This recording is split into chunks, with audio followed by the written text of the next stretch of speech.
The rain hammered down on the cobblestone streets of London like bullets from heaven, each drop exploding into tiny fragments that caught the amber glow of the streetlights.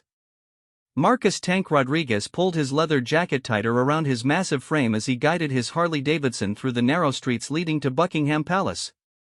The rumble of his motorcycle echoed off the ancient buildings, a metallic growl that seemed to challenge the very foundations of tradition that surrounded him. Tank wasn't supposed to be here. None of the Crimson Wolves Motorcycle Club was supposed to be anywhere near the Royal District, especially not after the incident 3 weeks ago when his younger brother Diego had been arrested during a protest that had turned violent. The charges were trumped up, Tank knew it, everyone knew it, but the system didn't care about the truth when it came to people like them. People from the wrong side of the tracks, people with tattoos covering their arms and scars telling stories of survival. As he rounded the corner onto the Mall, the imposing gates of Buckingham Palace came into view.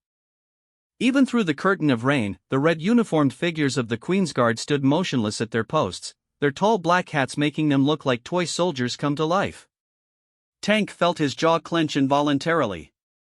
These were the people who represented everything he hated about the world: privilege, inherited power, the crushing weight of a system that kept people like his family down while others lived in palaces.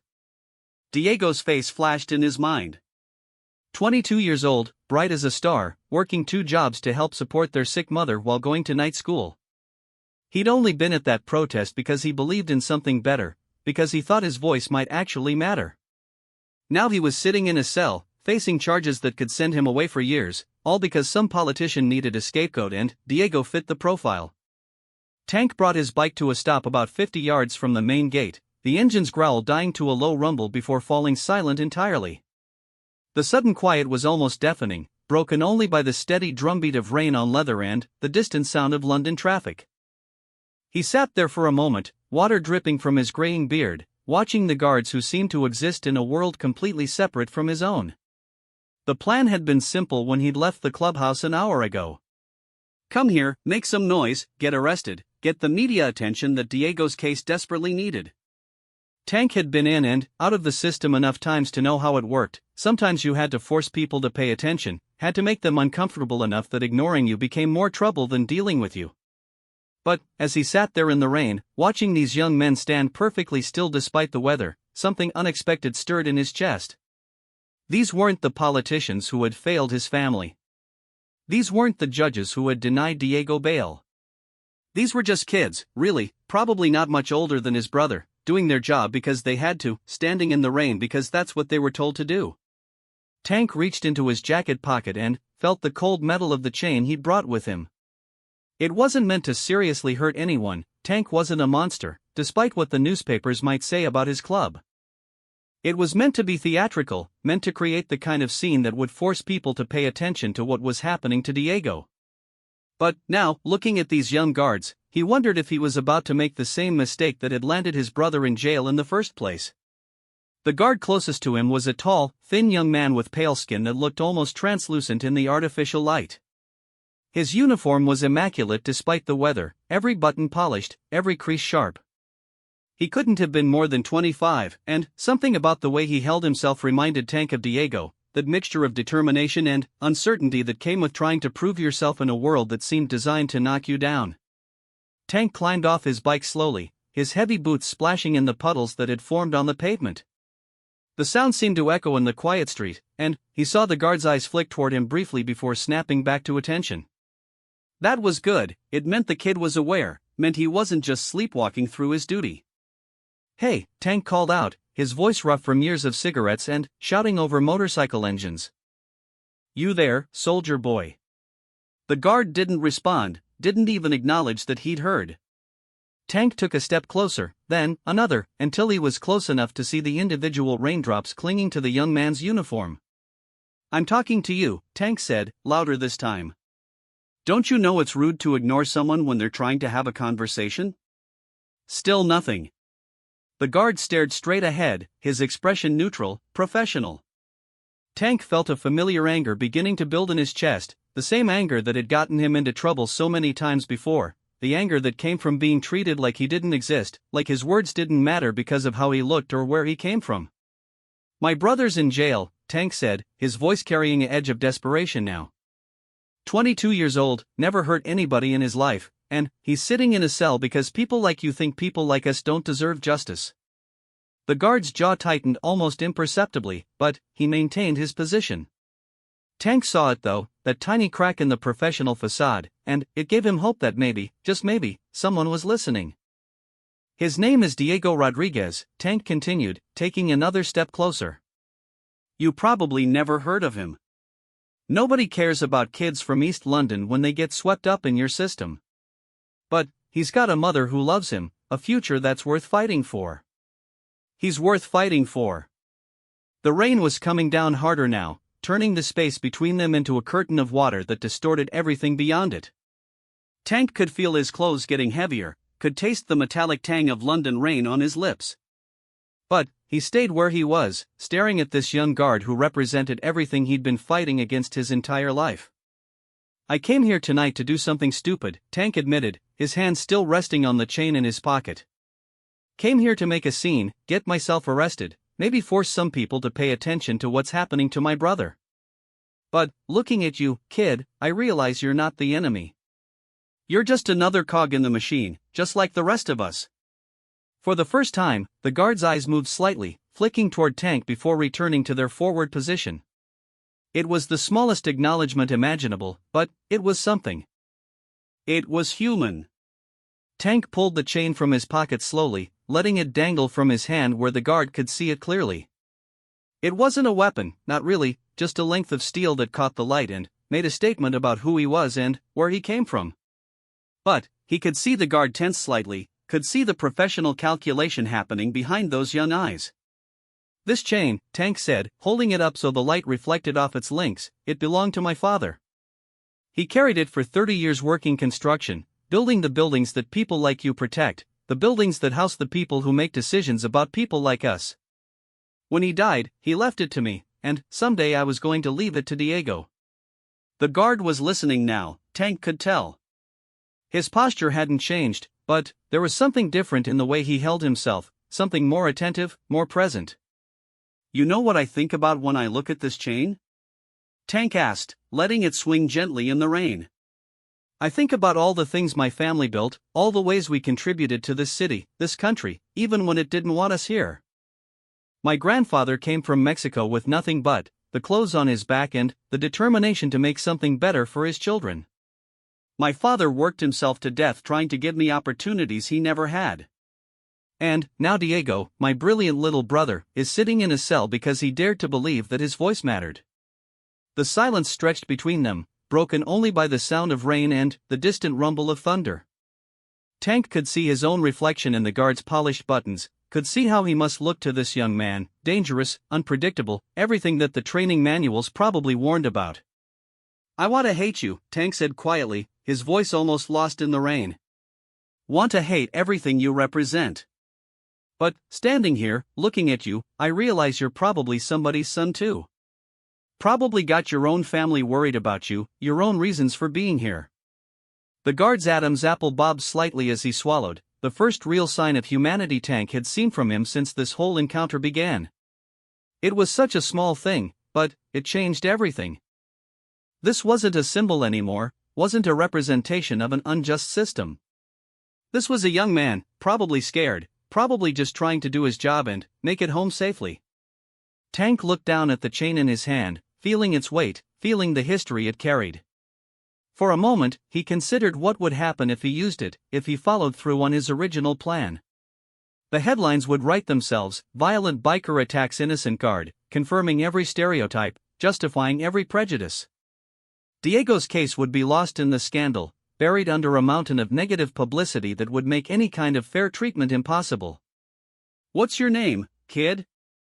Tank asked suddenly. The guard's eyes flicked toward him again, and, for a moment Tank thought he might actually answer. But, professional training won out, and the young man returned to his rigid attention. Mine's Marcus, Tank said anyway. But, everyone calls me Tank. Been called that since I was 12 years old and stood up to a high school bully who was picking on my little cousin. Sometimes standing up for family means doing things that scare you, means putting yourself at risk because it's the right thing to do. Thunder rolled overhead, and both men looked up instinctively as a bolt of lightning illuminated the sky. In that brief moment of shared humanity, Tank saw something in the guard's expression that reminded him why he'd come here in the first place. It wasn't about revenge, wasn't about violence or anger or making someone pay. It was about justice, about making sure that people like Diego didn't get forgotten, didn't get swept aside by a system that valued order over fairness. "I'm going to do something now," Tank said, looking directly into the guard's eyes. "And I need you to understand that it's not about you, it's not about hurting anybody. It's about my brother, and about making sure somebody pays attention to what's happening to him." The guard's breathing had quickened slightly, Tank noticed. His professional composure was holding, but underneath it, Tank could see the very human fear of not knowing what was about to happen. It made Tank's heart ache in a way he hadn't expected.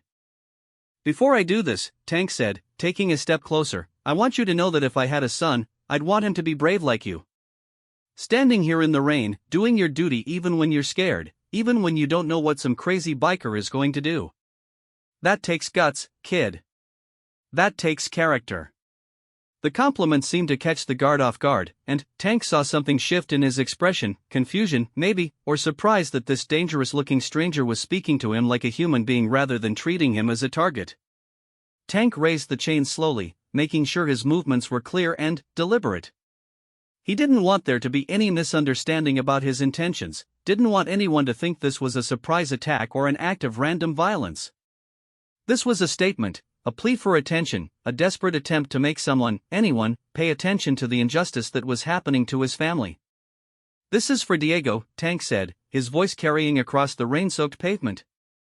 "This is for everyone who gets forgotten by your system, everyone who gets trampled by people who think their blood makes them better than ours."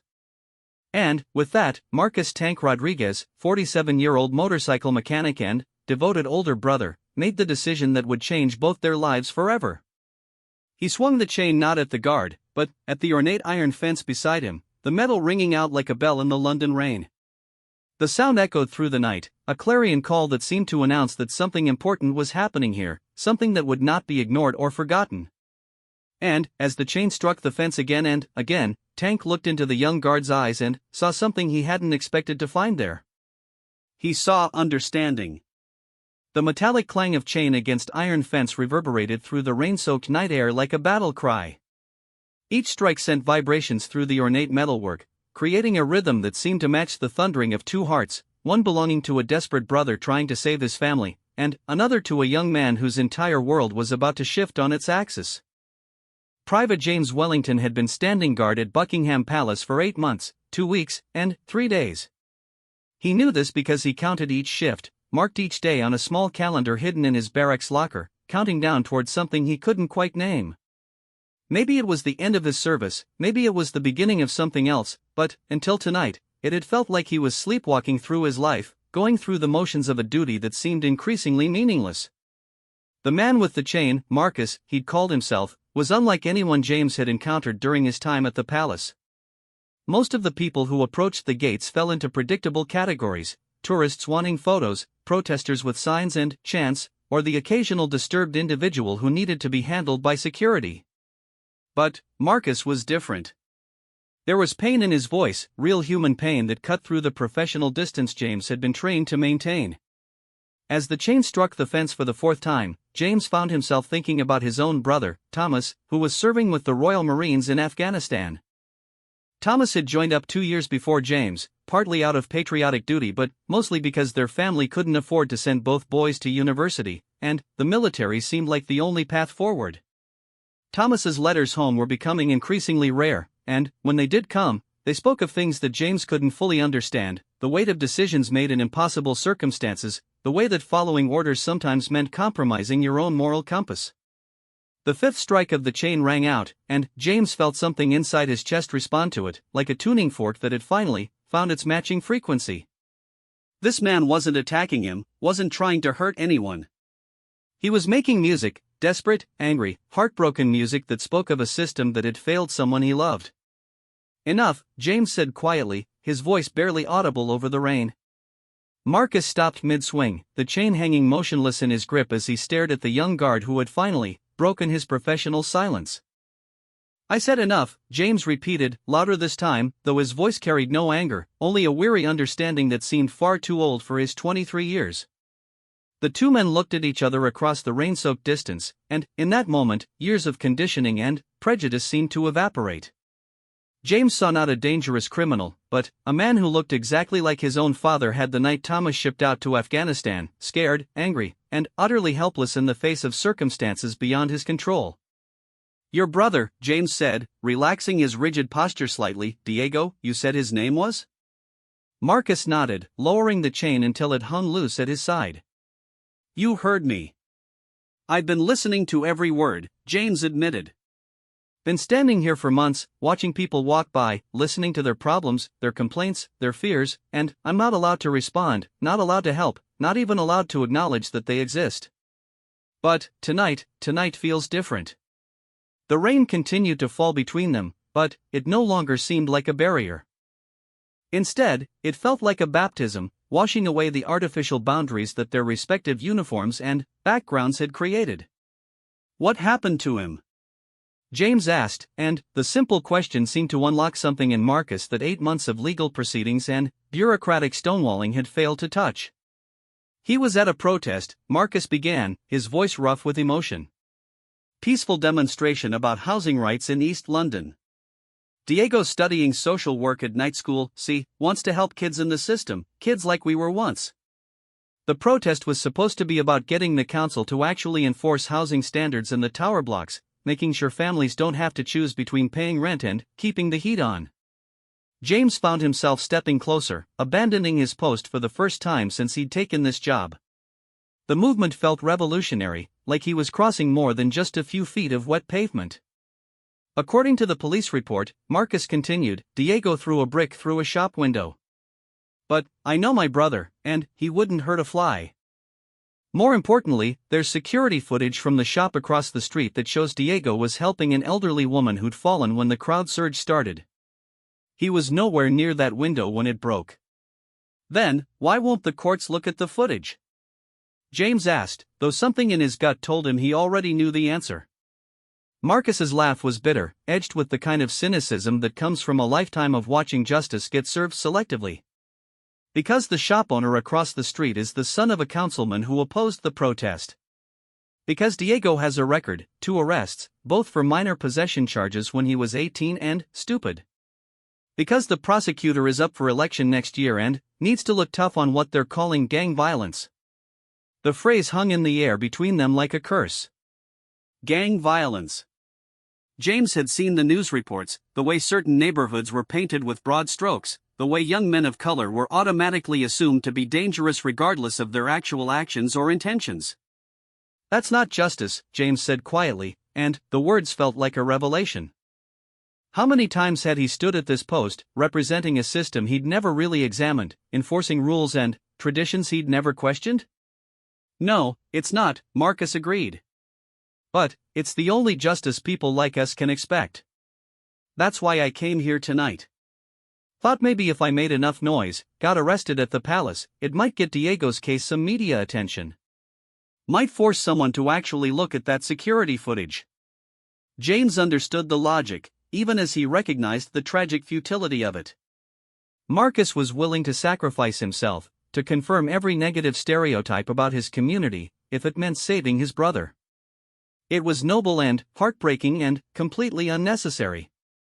"There has to be a better way," James said, more to himself than to Marcus. "Yeah? Like what?" Marcus challenged, but there was hope in his voice now, hope that maybe this young guard in his pristine uniform might actually have an answer.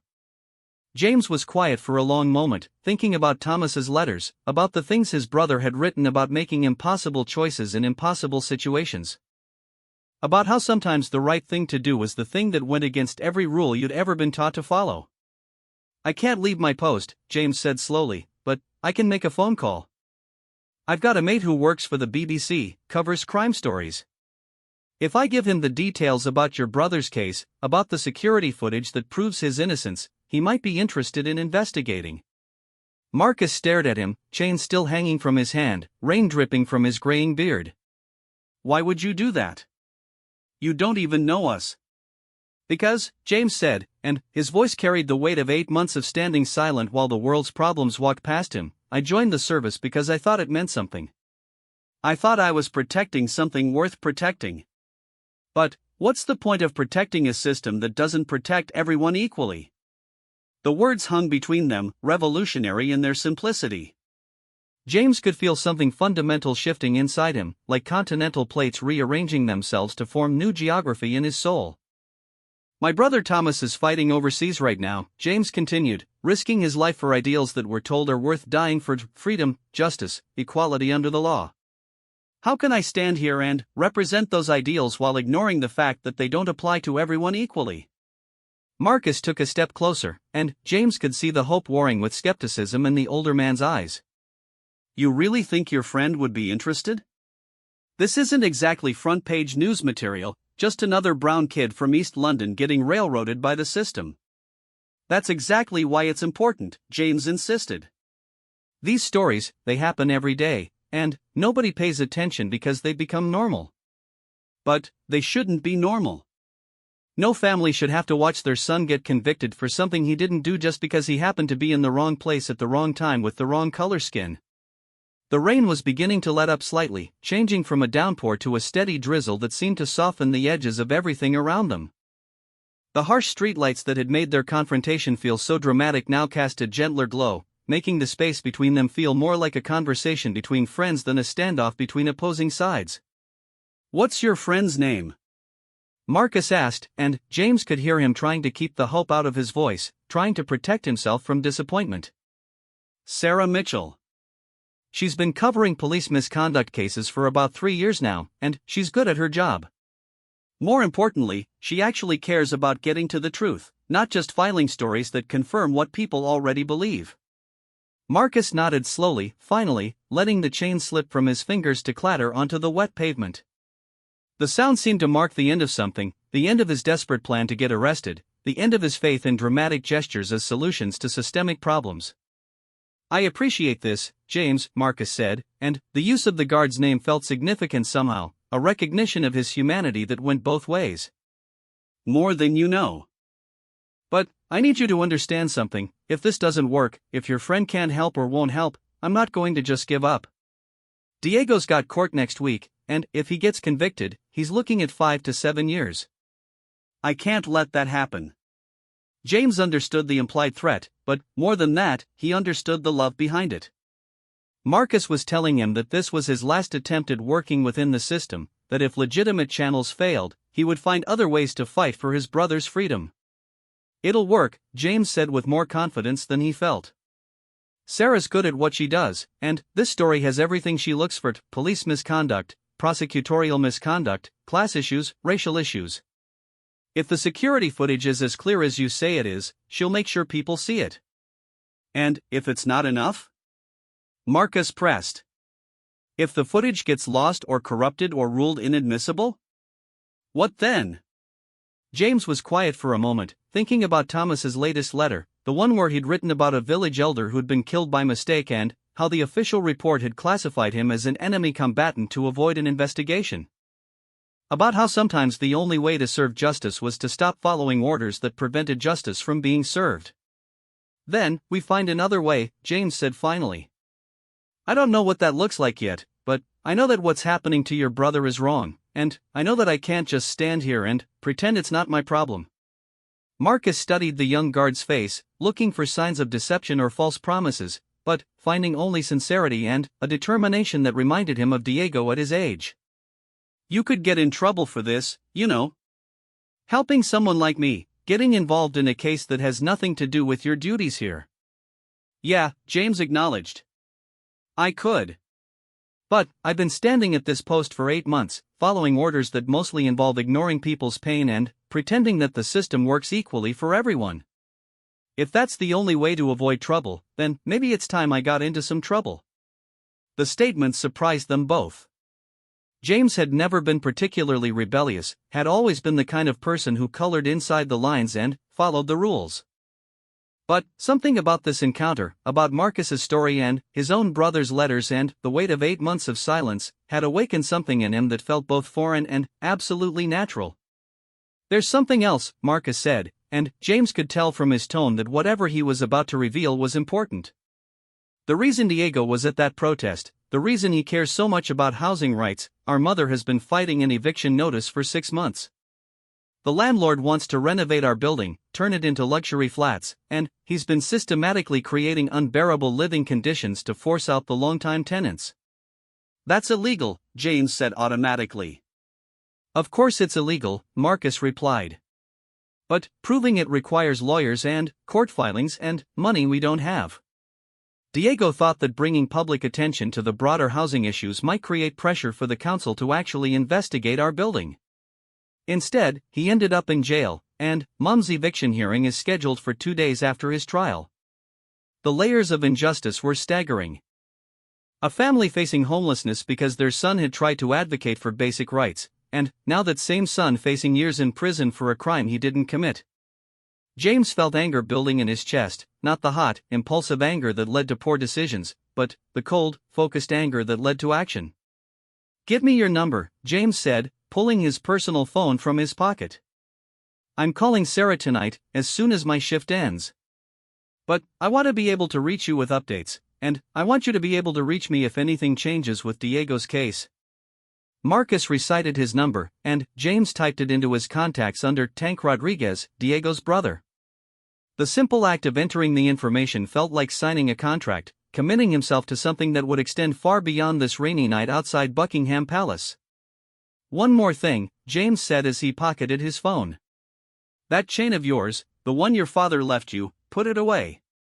Whatever happens from here on out, we're going to do this the right way. We're going to prove that the system can work when good people refuse to let it fail."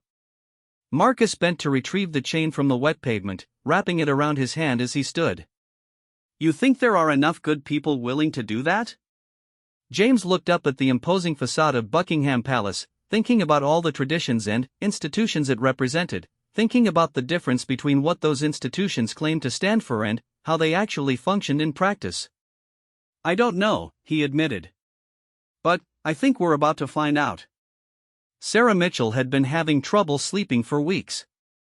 The cramped one-bedroom flat in Bermondsey that she called home had become a maze of filing cabinets and investigation boards, each surface covered with photographs, documents, and the detritus of stories that kept her awake at odd hours. The call from James Wellington came at 2:30 in the morning, just as she was finally drifting off after reviewing notes on a police corruption case that seemed to grow more complex by the day. "Sarah, it's James," the familiar voice said through her phone speaker. "I know it's late, but I've got something you need to hear about." Sarah had known James since university, where they'd both been part of a debate society that spent more time arguing about social justice than preparing for actual competitions. James had always been the more conventional of the two, the one who believed that systems could be changed from within if you just followed the proper channels. His decision to join the military had surprised exactly no one who knew him, but his call at this hour suggested that something had shaken his fundamental beliefs about how the world worked. "Let me guess," Sarah said, sitting up and reaching for the notebook she kept beside her bed. "Another case of institutional failure that no one wants to investigate?" "Worse," James replied. "A case where the institution is actively working to ensure that justice doesn't happen." Over the next 40 minutes, James laid out the story of Diego Rodriguez with the methodical precision of someone who had been trained to observe and report facts accurately. He told Sarah about Marcus, about the chain, about the security footage that supposedly proved Diego's innocence, and about the prosecutor who seemed more interested in securing a conviction than discovering the truth. Sarah had filled 6 pages of her notebook by the time James finished talking, but, more importantly, she had felt that familiar electric sensation that always accompanied the discovery of a story worth telling. This wasn't just about one young man facing unjust prosecution, this was about the systematic ways that certain communities were criminalized while others were protected, about the difference between law and justice, about the human cost of a system that valued efficiency over accuracy. "I'll need to verify everything," Sarah told James as she began planning her approach to the story. "Talk to Diego directly, review the security footage, examine the police reports and court filings. This could take weeks." "Diego's trial is in 6 days," James replied, and Sarah could hear the urgency in his voice. If we can't get this story out before then, it might not matter what the investigation reveals. Sarah understood the pressure, but she also understood that rushing a story like this would only undermine its credibility. I'll work as fast as I can without compromising the investigation. But, James, I need you to understand something. If I find evidence that contradicts what Marcus told you, if it turns out that Diego actually is guilty, I'm going to report that too. Truth is truth, even when it's not the truth we want to find. I understand, James said, though Sarah could hear the worry in his voice. But, I believe Marcus. There was something about him, about the way he talked about his brother, that convinced me he was telling the truth. After ending the call, Sarah spent the rest of the night planning her investigation strategy. She would need to approach this carefully, without alerting the prosecutor's office or the police that their case was being scrutinized by the media. She would start with the security footage, then work her way through the official documentation, and, finally, arrange to interview Diego himself. The next morning found Sarah standing outside Ahmed's convenience store on Commercial Road, studying the building that housed what might be the key to Diego Rodriguez's freedom. The shop was typical of its kind, narrow aisles crammed with everything from emergency groceries to mobile phone cards, run by a family that clearly took pride in serving their community despite the challenges of operating a small business in East London. Ahmed Hassan, the shop's owner, was a slight man in his 50s with intelligent eyes that seemed to take in everything around him. When Sarah introduced herself and explained what she was investigating, his expression grew troubled. I remember that night very clearly, Ahmed said, gesturing toward the window that faced the street where the protest had taken place. There was a lot of shouting, a lot of confusion, and then, suddenly, this young woman fell down right in front of my shop. An elderly Bangladeshi woman, Mrs. Begum from the flat upstairs. And, you saw what happened next? Sarah asked, her recorder running discreetly in her jacket pocket. The young man, Diego, he was the first one to help her, Ahmed said without hesitation. He knelt down beside her, made sure she wasn't seriously hurt, helped her to her feet. He was very gentle, very respectful. My wife brought out a chair so Mrs. Begum could sit down until her grandson arrived to take her home. How long was Diego helping Mrs. Begum? Sarah asked. Ahmed thought for a moment. Maybe 10, 15 minutes? Long enough for me to make tea for the old woman, long enough for her grandson to walk here from his job at the restaurant 3 blocks away.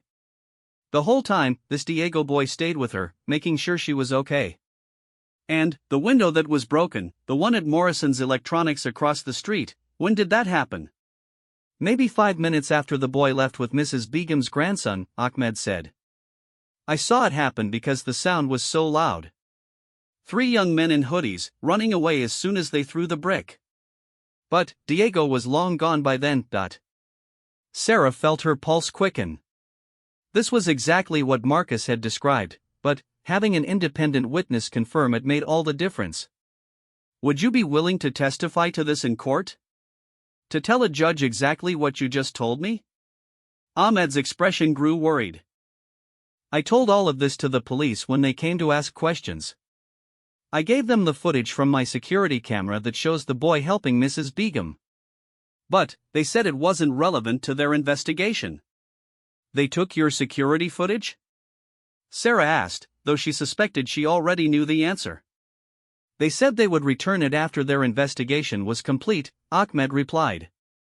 But, that was 3 weeks ago, and, when I call the station, they tell me the detective assigned to the case is too busy to speak with me. Sarah spent another hour at Ahmed's shop, reviewing the timeline of events and taking detailed notes about the police investigation. The picture that emerged was deeply disturbing, a clear pattern of evidence being ignored or suppressed when it contradicted the prosecution's preferred narrative. Her next stop was the Morrison's Electronics store where the window had been broken. The manager, a nervous man named Colin who kept glancing around as if he expected to be overheard, initially claimed that he couldn't discuss the incident without permission from his corporate headquarters. But, when Sarah mentioned that she was investigating possible police misconduct, his attitude changed dramatically. Look, I don't want any trouble, Colin said, lowering his voice. But, what happened that night, it's been bothering me for weeks. The police never even looked at our security footage, never asked to speak with me or any of my staff who were here that night. Did you see who broke your window? Sarah asked. 3 boys, couldn't have been more than 16 or 17 years old, Colin said immediately. White kids from the look of them, though it was dark and happened fast. They ran toward the tube station after they did it.